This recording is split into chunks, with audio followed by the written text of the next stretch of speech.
सोनम रघुवंशी और राजा रघुवंशी की खबर पूरे देश में चर्चा में है।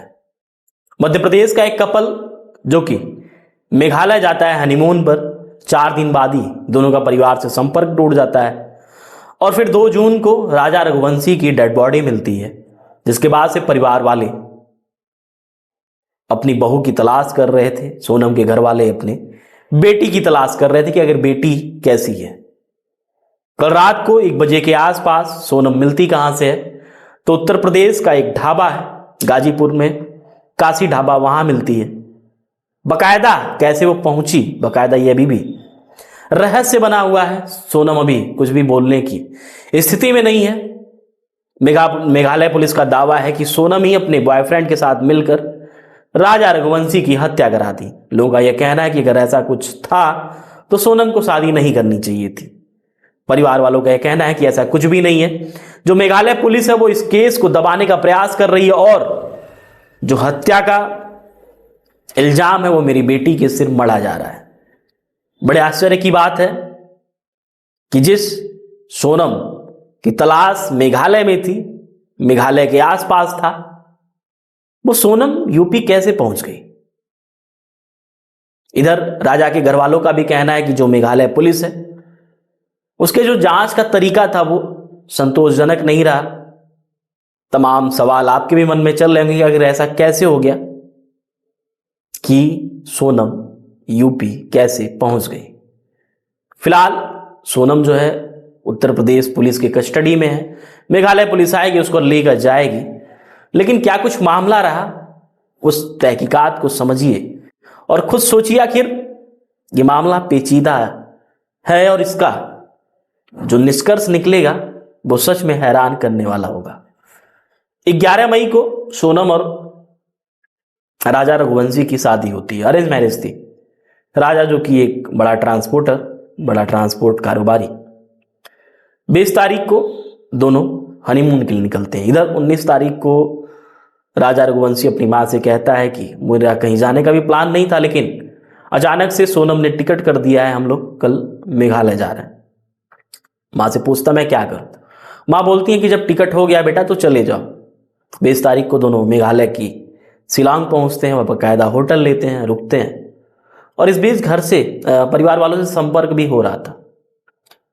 24 तारीख दोपहर 1 बजे के आसपास दोनों का परिवार वालों से संपर्क टूट जाता है, जिसके बाद 24 का पूरा दिन बीतता है। परिवार वाले परेशान होते हैं, इधर सोनम के घर वाले भी, उधर राजा के घर वाले भी। इसी बीच 25 तारीख को सोनम का भाई गोविंद और राजा का बड़ा भाई विपिन, बाकायदा ये लोग फ्लाइट के माध्यम से पहले दिल्ली जाते हैं, फिर दिल्ली से मेघालय, फिर शिलांग पहुंचते हैं। जिसके बाद ये लोग बाकायदा उस लोकेशन पे भी पहुंचते हैं जहां राजा रुका हुआ था। इसी बीच वो लोग स्थानीय थाना पहुंचते हैं, वहां भी बाकायदा बातचीत करते हैं, लेकिन थाने वालों का जो रिस्पांस था पुलिस वालों का वो बेहतर नहीं, ऐसा विपिन का कहना है। जिसके बाद वो लोग इधर सीएम, मध्य प्रदेश के सीएम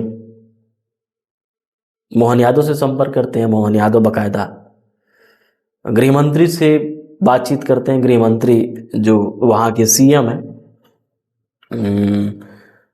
कोनराड संगमा, उनसे बातचीत करते हैं। थोड़ी तेजी आती है इस मामले में।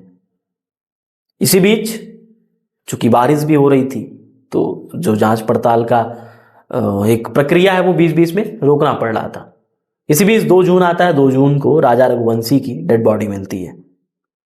लाश मिलने के बाद पूरी तरीके से पुलिस भी सदमे में आ जाती है। अब सोनम की तलाश थी कि आखिर सोनम कहाँ है। सोनम को लेके तमाम सवाल लोगों के मन में आ रहे थे।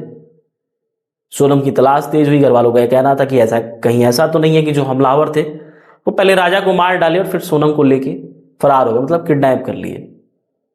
इधर गृह मंत्री बाकायदा मेघालय के सीएम को कोनराड संगमा के ऊपर प्रेशर डाल रहे थे कि इस केस को जल्दी सुलझाइए, बड़ा मामला है और ये आपके राज्य की बात है। चूंकि पर्यटक हर साल वहां पहुंचते हैं, सैलानी पहुंचते हैं, तो ऐसे में ऐसा ना हो कि लोगों का भरोसा टूटे और लोग जाने से कतराए।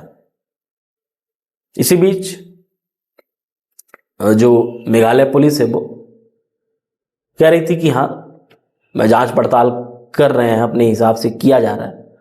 इसी बीच कल रात को 1 बजे के आसपास जो सोनम रघुवंशी है वो गाजीपुर के एक ढाबे, काशी ढाबा, जिसके मालिक का नाम जो है साहिल यादव है, देर रात 1 बजे के आसपास सोनम वहां पहुंचती है, बेसुध हालत में रो रही थी।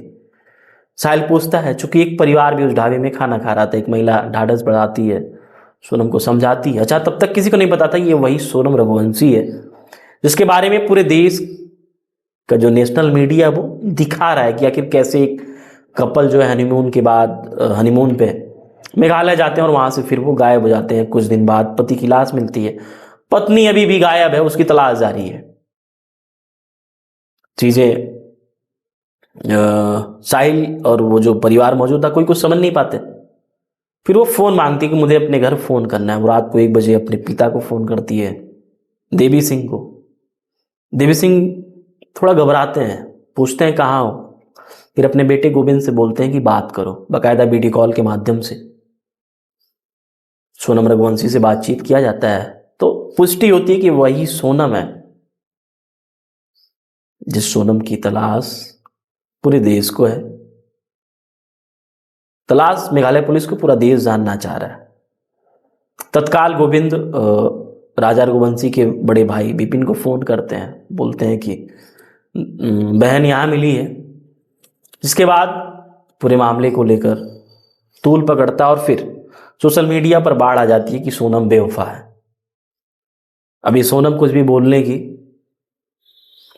स्थिति में नहीं है। मेघालय पुलिस का यह दावा है कि जो राजा रघुवंशी की हत्या हुई है उसका गुनहगार कोई और नहीं बल्कि खुद सोनम ही है। वो अपने बॉयफ्रेंड के साथ मिलकर बाकायदा जो पेशेवर अपराधी होते हैं उनके द्वारा सुपारी देकर राजा रघुवंशी की हत्या कराई गई है।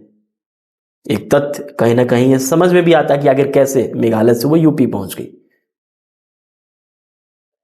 अब इस मामले को लेकर कुछ भी कहना सही नहीं है, स्पष्ट कुछ भी नहीं कहा जा सकता, लेकिन ये मामला है बेहद ही पेचीदा है और हम उम्मीद करते हैं कि आगामी कुछ दिनों में ही इस पूरे मामले से पर्दाफाश होगा। जो मुख्य आरोपी होगा वो गिरफ्तार किया जाएगा। अभी फिलहाल मेघालय पुलिस ने 3 लोगों को गिरफ्तार भी कर लिया है। उनका यह कहना है कि 2 मध्य प्रदेश के हैं और एक ललितपुर जिला उत्तर प्रदेश का है। देखते हैं आगे क्या कुछ होता है, लेकिन ये मामला कहीं ना कहीं पूरे देश में तूल पकड़ा हुआ था और अब लोगों की जिज्ञासा और बढ़ गई कि आखिर सोनम गाजीपुर कैसे पहुंची। फिलहाल वो पुलिस की कस्टडी में है, मेघालय पुलिस आएगी उसको लेकर जाएगी। चूंकि जो मामला है वो मेघालय का है, जांच पड़ताल जैसे भी है वो मेघालय पुलिस करेगी। तो ऐसे में police, Uttar Pradesh police Meghalaya police को बाकायदा सुपुर्दगी देगी सोनम की, और देखने वाली बात होगी कि आगे क्या कुछ इस मामले में होता है। लेकिन कहीं ना कहीं जो मामला है वो बेहद ही पेचीदा और रहस्यों से भरा है। अभी भी इस मामले में जो जितने भी रहस्य हैं उनसे पर्दा नहीं उठ पाया है और हम उम्मीद करते हैं कि जल्द से जल्द पूरे मामले को लेकर बड़ा खुलासा होगा कि आखिर राजा रघुवंशी का हत्यारा कौन और गाजीपुर सोनम कैसे पहुंची।